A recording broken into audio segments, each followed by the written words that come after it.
Wild West podcast. These are the true stories that made it wild.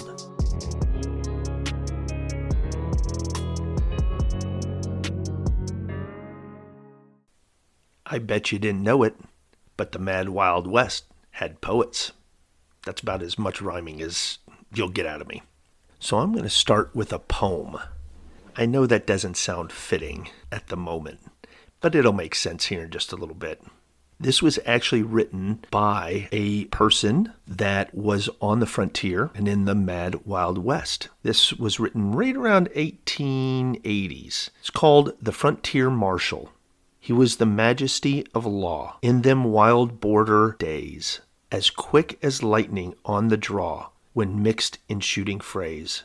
He was the bravest of his clan, our homage he has won, the coolest, keenest western man that ever packed a gun. Today's main story is actually going to be two stories, and these stories all take place in a small town in Arizona. It's called Wickenburg. It is about northwest of Phoenix. From downtown, about an hour and a half drive, maybe a little less than that, maybe an hour. And it's a great small town. If you're at home, I'd encourage you to Google it because I'll be referencing some things. And we're going to find out what happened there and how the law at that time in the frontier of the Mad Wild West handled things. In those days, in Arizona, the law was run by the cavalry units and the army units stationed there by the U.S. government. So if you're at home right now, I'm going to give you that couple minutes to look up on a map, Wickenburg, Arizona, spelt Wickenburg. Wickenburg's a great town to visit. If you're ever in Arizona, I highly encourage you to try to get down there and see it. It is still a horse and cow town to this day, but a wonderful downtown area, great restaurants. And if you look it up and you're there at the right time, you can even see roping to this day and horse riding of all types. Of course, Western style. I love that town. So I definitely encourage you to go out. But the story that we're going to read today, the two of them, we're going way back to when Wickenburg was a Mad Wild West town, and it really wasn't the safest place to visit. You see, I'm going to go back and we're going to visit this town a little more often in or later podcasts because there's so much rich history here. Wickenburg at the time, if you can imagine, there was a man that had found gold there right around the vicinity, and there's still a huge mine, and I encourage you to go see that, the Vulture Mine, and we'll talk about that on another podcast as well. But Wickenburg was in the central area of the Bradshaw Mountains, and there was tons of gold and silver and other precious metals found around there, and it's even being dug out today. You'll go there, you'll see some bigger operations. When I go buying out there, you'll find people down in ditches just looking for gold. So I've mentioned many times, I hope this podcast encourages you to get out and explore your world and go see some of the spots and histories that you might live near. And this area I know pretty well, and I've been to multiple times. So I'm excited to bring you this story. Just a little bit of a warning. It is a little bit graphic, but it is the Mad Wild West. Before we get to that, I know what you're wondering right now. Who is sponsoring this 1800s Mad Wild West episode? Well, if it was the 1800s, this is who it would be. It states it right here. Important information for smokers. Cocarettes. What are cocarettes? Looks like a pack of cigarettes with a 12-year-old girl dressed up smoking a cigarette. But let's see what it says on their ad here. 10 reasons why cocarettes should be used by all smokers. First, they are not injurious. Second, they are the most agreeable and pleasant smoke ever. Third, they are made of the finest sun-cured Virginia tobacco. Fourth, they have the exact proportion of genuine Bolivian coca leaf combined with the finest flavored tobacco to produce the most delicious flavor. The coca neutralizes the depressing effects of the nicotine in the tobacco. Sorry, I have a hard time keeping a straight face when I read this. Number 6, coca is the finest nerve tonic ever discovered. 7, coca stimulates the brain to great activity and gives tone and vigor to the entire system. Yeah, I'm sure it does. Definitely, I guess that's probably proven by science already. 8, coca and tobacco combined is the greatest boon ever offered to smokers. Yep, that's probably true. Number 9, cocarettes can be freely used by persons in delicate health without injury and with positively beneficial results. Oh, man.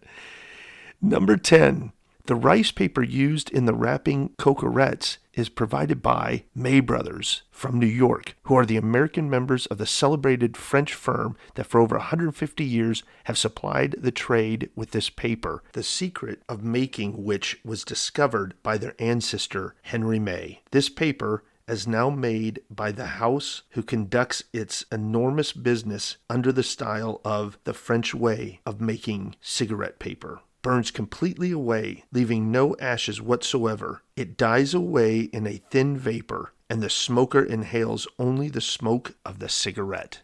So next time you're at your favorite store, why don't you go in? Just ask them, hey, do you guys carry cocarettes? Anyway, hope you enjoyed that advertisement. Brought to you by the Mad Wild West. I wanted to do something a little bit different on this podcast. I wanted to bring you another short story rather than the headlines, because I think this story speaks of the true Mad Wild West. I hope you enjoy it. I got a question for you. You like to gamble? You like shootouts? Well, this is a story for you. So this is an eyewitness account from a gentleman, George F. Weeks, and he writes about an encounter he had in a gambling saloon in Tucson, Arizona, somewhere around 1870s.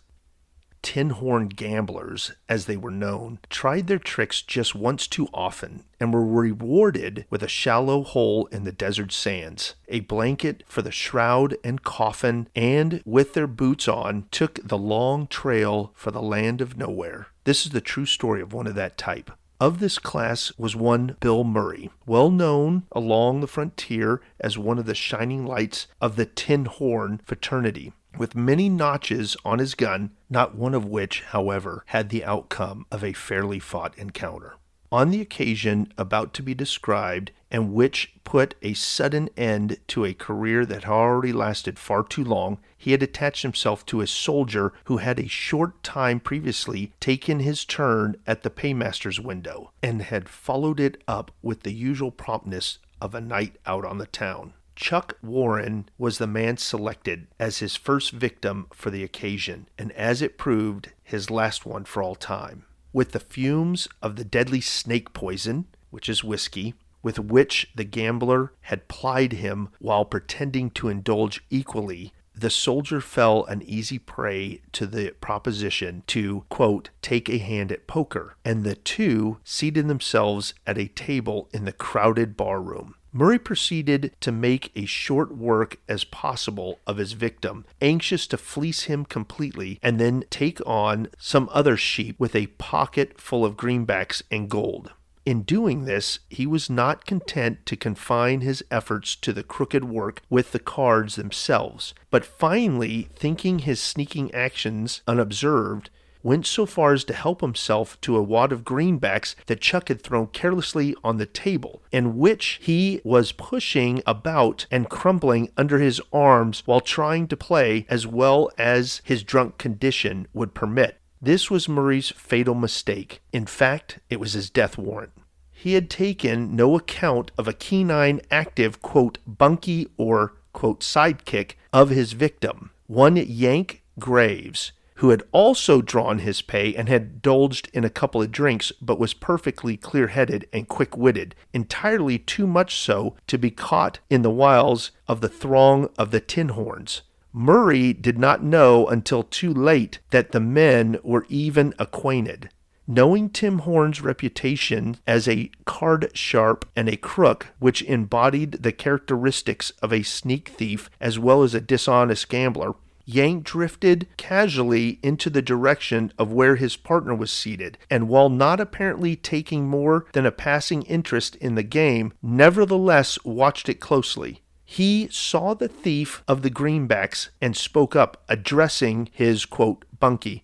"Watch out, Chuck," he said. "You're losing some of your money." Murray looked at Yank and stated, "What the hell business is it of yours?" he demanded. "We're playing poker, and you know damn well no outsider has any call to butt into another man's game. Get the hell out of here and mind your own business."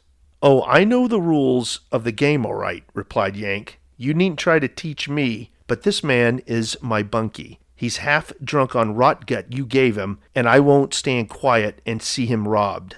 "The hell you won't. We'll see about that. I'll teach you not about another man's game."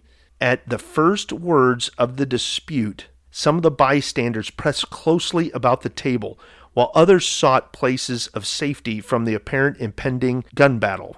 For some reason, probably fate, Murray did not draw his own gun, and did not live long enough to give any explanation for his immediate action. Instead, he grabbed a heavy Colt Dragoon from the open-top scabbard of a man standing so closely to his right side that the butt rubbed up against his hand. As he pulled the weapon, he jumped to his feet, kicked his chair to one side, and thrust the muzzle of the gun against Yank's breast, cocking it as he did so. But Yank was not idle. He reached for his own weapon. He also was wearing it in an open scabbard with a buckskin thong over the hammer, as was the customary to keep it from falling or being jolted out. This had become entangled in some manner, so he had difficulty in drawing his gun. As Murray shoved the Colt into his chest, Yank moved back a step or two so that his shoulders were close to the wall, all the time struggling to get his weapon loose, and not removing his eye from Tin Horn's face.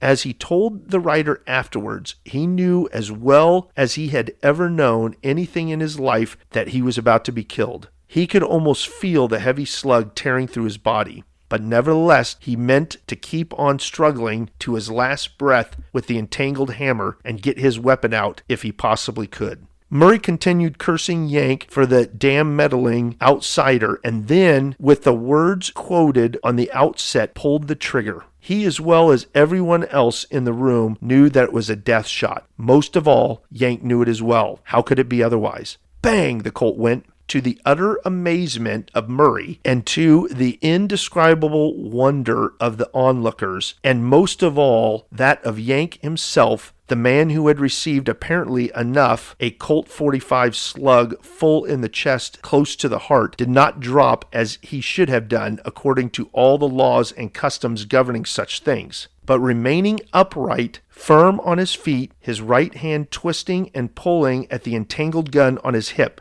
Murray was evidently so surprised and dumbfounded at the failure of his shot to produce the desired effect of instant death that for an instant he did not appear to collect his wits, for he made no motion. Then Yank's gun came free. Before Tim Horn could recock his Colt or do anything except stare in surprise at the very lively actions of the man whom he could have sworn he had just killed, Yank's gun was out and spoke just once. The thieving gambler fell to the floor, shot through the heart. He was dead before his body hit the planks. 2 or 3 of his Tin Horn friends drew their guns, but Yank waved his weapon in a semicircular fashion in their faces. "Hands off," he shouted. "This was a fair fight. Murray drew and fired first. You all saw him. But if any of you want to make something of it, come and get it. He drew on me first after robbing my bunkie." The decent men in the saloon rallied about Yank and read the riot act to the galaxy of gamblers. They had nothing to say about his theft from the man with whom he was playing, but were loud in their demands for vengeance upon the outsider who had butted into a private game of 2 others. Such violation of the unwritten rules governing these matters could only be atoned for by the death of the violator according to their code. But none of them had any especial relish for risking his own skin unless the advantage was on his side, though there was abundance of threats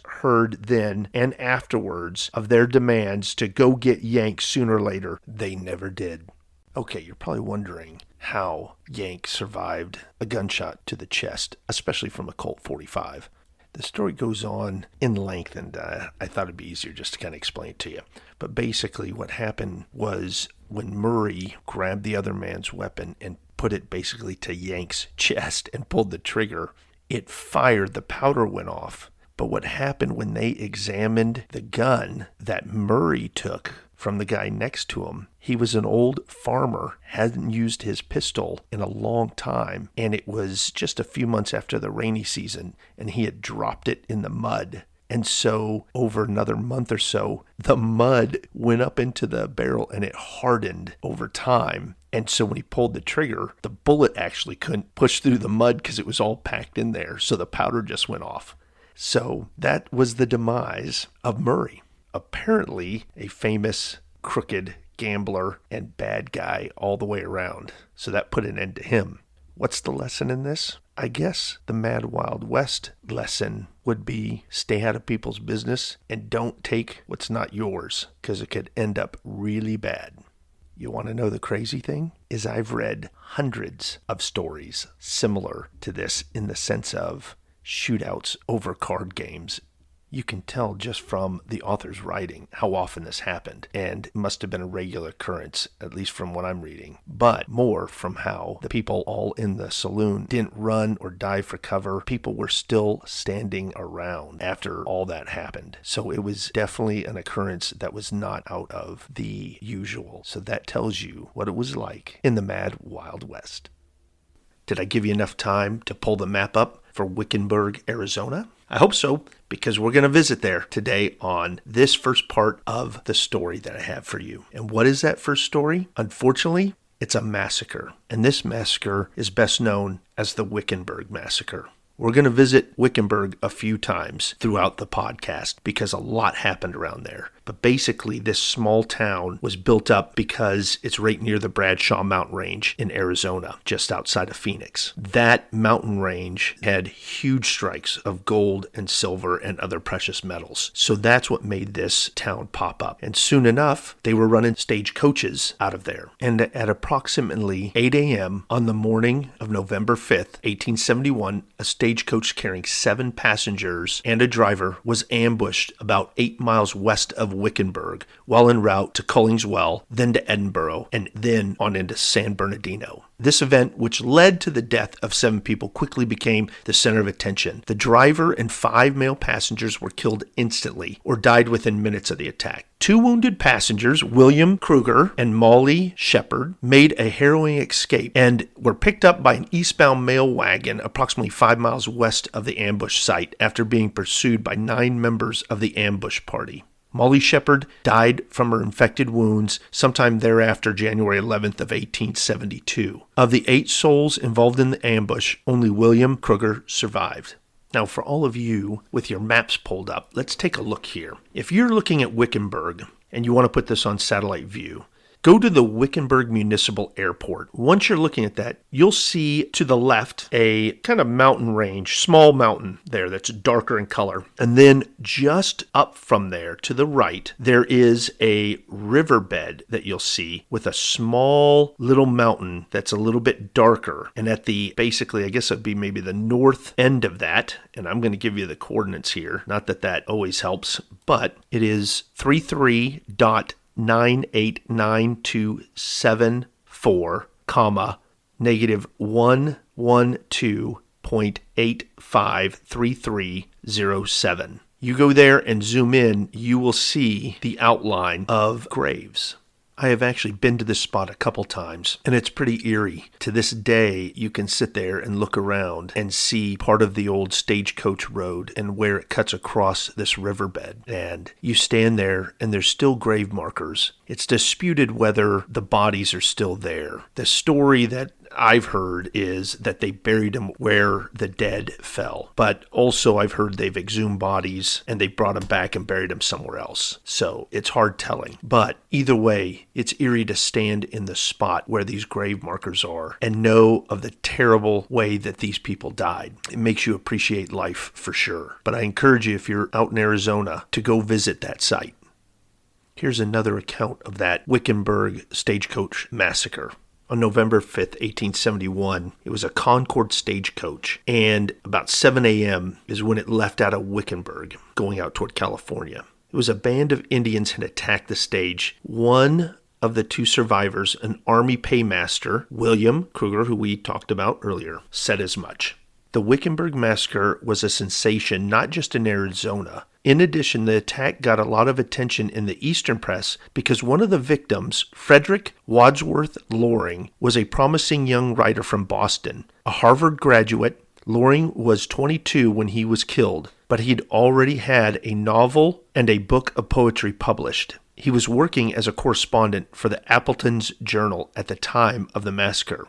But the main reason the story got such play was that the question of Indian affairs was as contentious as, say, immigration is today. The hardliners said that the attack was proof that the entire tribes should be removed by any means necessary. But then there were questions, even then. The survivor, Molly Shepard, she was from Prescott and worked the brothels, basically, seems to have believed that the attackers were Mexican bandits dressed as Indians to throw off the investigators. Because the Mexican gang had been operating in the area, the story seemed plausible to many.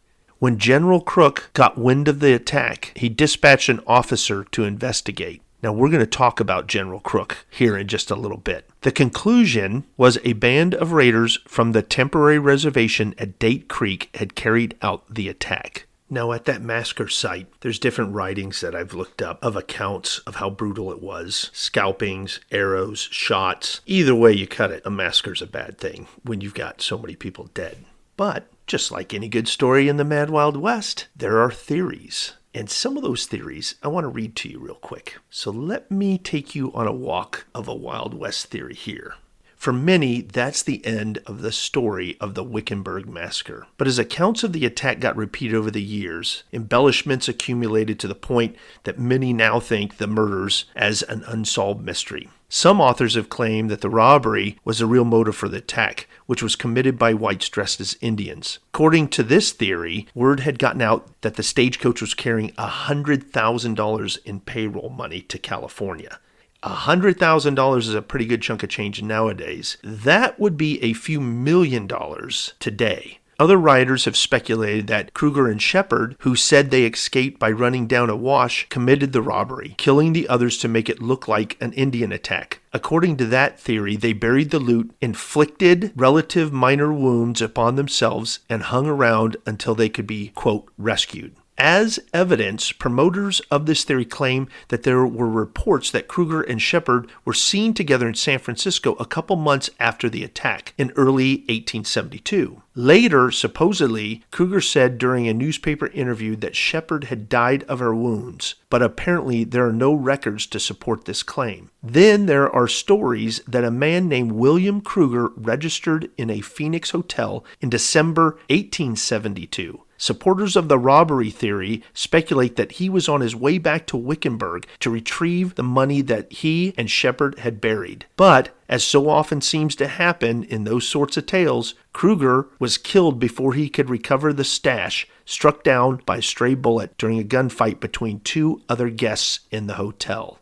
That is the Mad Wild West, for sure. So all you folks at home right now, with your map open, take a look at that area. And if it is true that they were involved in this massacre and buried their loot, take a look at that map. Where would they bury that? And maybe it's still out there. It'd be kind of fun to go out there and look around. I did that with my kids, and it was a blast, just kind of hiking around, but also having them stand at the edge of the Mad Wild West and its brutal history. So we've talked a little bit about the Wickenburg Massacre, about the people attacked on the stagecoach, and I had mentioned about how the law back then was ruled by the cavalry and the U.S. Army. And back in that day, not far from Wickenburg, was a fort, basically. They called it Camp Date Creek, and that's where a few of the cavalry were stationed. And up north in Prescott was the main headquarters. That was Fort Whipple. And during that time, there was a well-known and liked general. His name was General Crook. Perfect name for the Mad Wild West. I get it. But a very daring, a very brave, and well-liked leader among the men. So I'm going to read you a first-hand account from one of the cavalrymen that was there and served under General Crook. A matter of fact, he was one of his right-hand men during that time. So let's listen in and see what happened to the people that perpetrated that massacre. 62 miles from Prescott to the southwest lay a sickly and dismal post of Camp Date Creek, on the creek of the same name. Here were congregated about 1,000 of the band known as the Apache Yumas, with a sprinkling of the Apache Mojaves, tribes allied to the Mojaves on the Colorado. as the Date Creek people were not at all anxious for peace, but would now and then send small parties of their young men to raid and steal from the puny settlements like Wickenburg. The culmination of the series was the Loring, or Wickenburg Massacre, so called from the talented young scientist Loring, a member of the Wheeler surveying expedition, who, with his companions, a stage load, was brutally murdered not far from Wickenburg. Of the party, only 2 escaped, one woman named Shepherd and the other man named Kruger, both badly wounded. And you notice he didn't say anything about her dying. And if you remember from the story earlier, there was speculation that she didn't die and that they were in this together and staged it to take the money. Anyway, back to the story. General Crook was soon satisfied that this terrible outrage had been committed by a portion of the element at Date Creek Agency, but how to single them out as an individual and inflict the punishment their crime deserved without entailing disaster upon well-meaning men, women, and babies who had not been implicated was for a long time and a long while a most serious problem. There were many of the tribes satisfied to cultivate peaceful relations with the whites, but none so favorably disposed as to impart the smallest particle of information in regard to the murder, as it was no part of their purpose to surrender any of their relatives for punishment. It would take too much time to narrate in detail the fretting out of the individuals concerned in the Loring/Wickenburg massacre. It was a matter of days and weeks and months, but Crook knew that he had had the right clue, and although many times baffled, he returned to the scent with renewed energy and determination. The culprits, who included in their ranks, or at least among sympathizers, some very influential men of the tribe, they had also begun on their side to suspect that all was not right. One of them, I understand, escaped to Southern California, and there found work in some of the Mexican settlements, which he could do readily as he spoke Spanish fluently. And once having donned the raiment of civilization, there would be nothing whatsoever to distinguish him from the average people about him. Word reached General Crook through one of the tribe members that when next time he visited Camp Date Creek, he was to be murdered with all those who might accompany him. He was warned to be on the lookout and told that the plan of the conspirators was this. They would appear in front of the house in which he should take up his quarters, and say that they had come for a talk upon some tribal matter of importance. When the general made his appearance, the Indians were to sit down in a semicircle in front of the door, each with his carbine hidden under his blanket, or carelessly exposed on his lap. The conversation was to be decidedly harmonious, and there was to be nothing said that was not perfectly agreeable to the whites. After the talk had progressed a few minutes, the leading conspirator would remark that they would all be the better for a little smoke, and as soon as the tobacco was handed out to them, the chief conspirator was to take some and begin rolling a cigarette. The Indians of the Southwest did not ordinarily use the pipe. When the first puff was taken from the cigarette, the man next to the chief was to suddenly level his weapon and kill General Crook. The others at the very same moment taking the lives of the whites closest to them. The whole tribe would then be made to break away from the reserve and take to the inaccessible cliffs and canyons at the head of the Santa Maria Fork of the Bill Williams, which is a mountain range. The plan would have succeeded perfectly had it not been for the warning received, and also for the fact that the expected visit had to be made much sooner than was anticipated, and thus prevented all of the gang from getting together. Captain Philip Dower, 5th Cavalry, the officer in command of the camp, suddenly died, and this took me down post haste to assume command. Dwyer was a very brave and handsome and intelligent soldier, much beloved by all his comrades. He was the only officer left at Date Creek. All the others and most of the garrison were absent on detachment service of one kind or another, and there was no one else to look after the dead men but Mr. Wilbur Ingus, the post trader, and myself. The surroundings were most dismal and squalid. All the furniture in the room in which the corpse lay was 2 or 3 plain wooden chairs, the bed occupied as described, and a pine table upon which stood a candlestick, with the candle melted and burned into the socket. Dwyer had been ailing for several days, but no one could tell exactly what the matter was with him, and of course no one suspected that one so strong and athletic could be in danger of death. As soon as General Crook learned of the death of Dwyer, he hurried to Date Creek, now left without any officer of its proper garrison, and informed the Indians that he intended having a talk with them tomorrow at the place designated by himself. The conspirators thought that their scheme could be carried out without trouble, especially since they saw no sign of suspicion on the part of the whites. General Crook came to the place appointed without any escort of troops, but carelessly strolling forward were a dozen or more of the packers who had been engaged in all kinds of melee since the days of early California mining. Each of these was armed to the teeth, and every revolver was on full cock, and every knife ready for instant use. The talk was very agreeable, and not an unpleasant word had been uttered on either side, when all of a sudden the Indian in the center asked for a little tobacco, and when it was handed to him, began rolling his cigarette. Before the first puff of smoke had rolled away from his lips, one of the warriors alongside of him leveled his carbine full at General Crook and fired. Lieutenant Ross, aide-de-camp to the general, was waiting for the movement, and struck the arm of the murderer so that the bullet was deflected upwards, and the life of General Crook was saved. The scrimmage became a perfect killing fight in another second or two, and every man made for the nearest to him. The Indian who had given the signal being grasped in the vice-like grip of Hank Hewitt, with whom he struggled vainly. Hewitt was a man of great power and able to master most men other than professional athletes or prize fighters.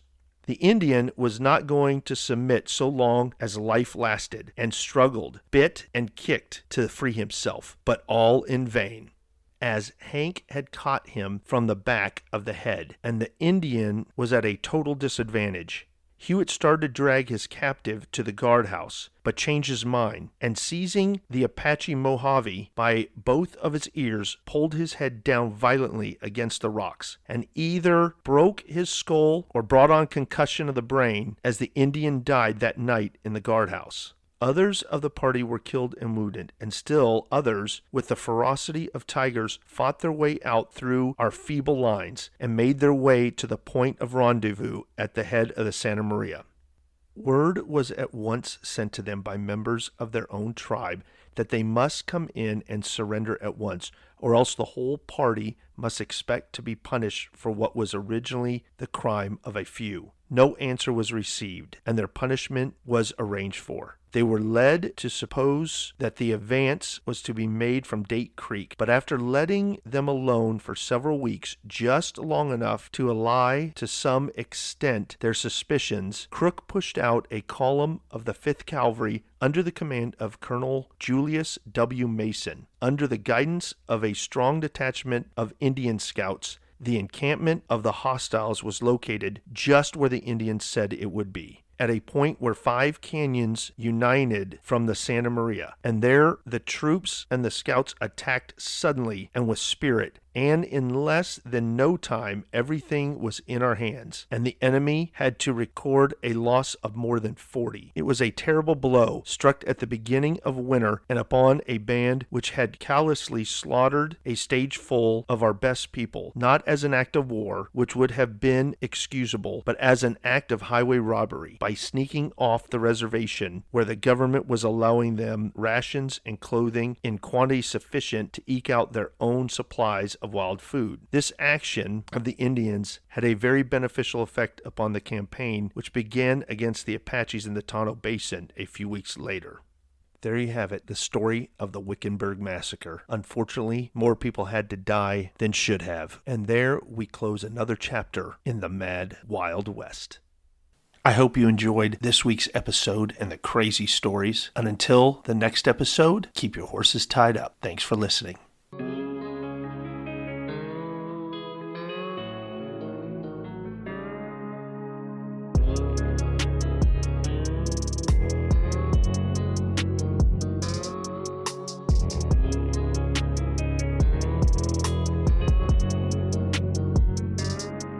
Mad Wild West podcast. These are the true stories that made it wild.